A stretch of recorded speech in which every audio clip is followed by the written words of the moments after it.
اللہ نے کوئی ایسا مرض پیدا نہیں کیا جس کی دوا پیدا نہ کی ہو۔ اسرائیل 1948 میں قائم ہو رہا ہے، پاکستان 1947 میں وجود میں آیا ہے۔ 1 سال پہلے، جیسے ماں کی چھاتی میں اللہ دودھ پہلے پیدا کر دیتا ہے، بچے کی ولادت بعد میں ہوتی ہے، یہ قانون قدرت ہے۔ اسی طریقے سے توڑ اس کا در حقیقت اسرائیل کا توڑ ہے جو پاکستان کی شکل میں وجود میں آیا۔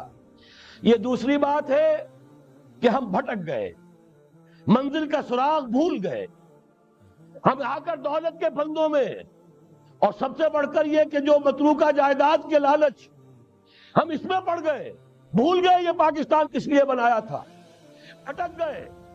بہرحال میں ان شواہد کی بنا پر یہ یقین رکھتا ہوں، پورا ٹرکش بیلٹ سلسلہ مجددیہ نقشبندیہ کے ساتھ، یہ پورا سلسلہ افغانستان سے چلیے، ترکستان سے چل کر ترکی تک، پورا یہ جو نان عرب ورلڈ ہے، نان عرب مسلم ورلڈ، وہ سلسلہ مجددیہ حضرت احمد سرہندی رحمت اللہ علیہ، گردن نہ جھکی جس کے جہانگیر کے آگے، جس کے نفس گرم سے ہے گرمی احرار، یہ انہی کا سلسلہ ہے جو پورے ٹرکش بیلٹ میں آپ کو نظر آئے گا۔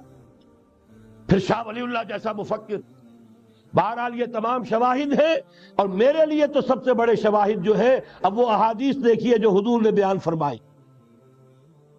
جب یہ مارکا گرم ہوگا، ایک حدیث ہے، حضور فرماتے ہیں، ابن ماجہ کی روایت ہے حضرت عبداللہ ابن حارث رضی اللہ تعالیٰ عنہ سے، یخرج ناس من المشرق یؤتون للمہدی یعنی سلطان ہی۔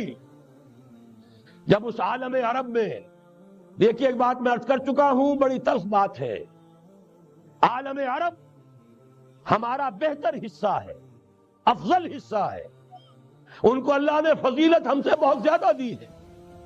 سب سے بڑی فضیلت کہ محمد خود صلی اللہ علیہ وسلم عرب تھے، یہ رتبہ بلند ملا جس کو مل گیا۔ پھر مستقل فضیلت، اللہ کا کلام ان کی زبان میں موجود ہے، مادری زبان۔ لہذا اگر انہوں نے کوتاہی کی، انہوں نے پیٹھ دکھائی، بہت بڑے مجرم ہیں، اس میں کوئی شک نہیں۔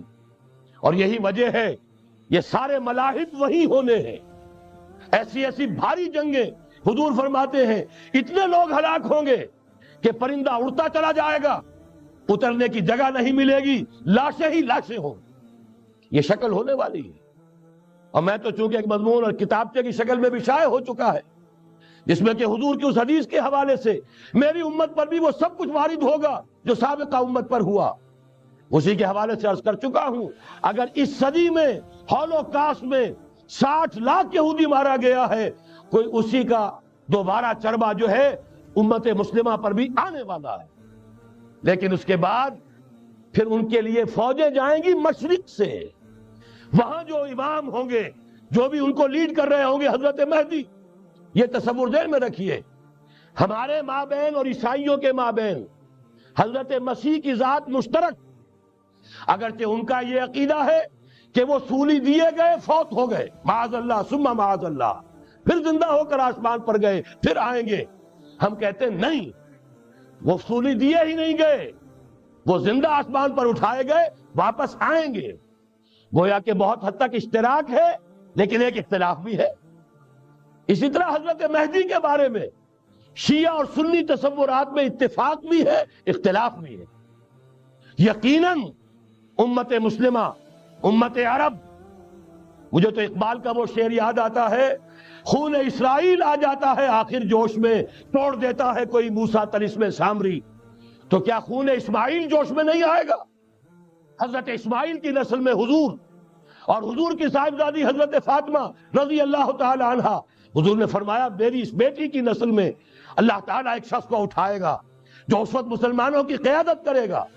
یہ چیز ہمارے اور اہل تشیع کے مابین مشترک، فرق یہ ہے وہ سمجھتے ہیں کہ ان کے 12ویں امام کہ جو آج سے 1200 برس قبل روپوش ہو گئے تھے وہ ظاہر ہوں گے، ہمارے نزدیک نہیں۔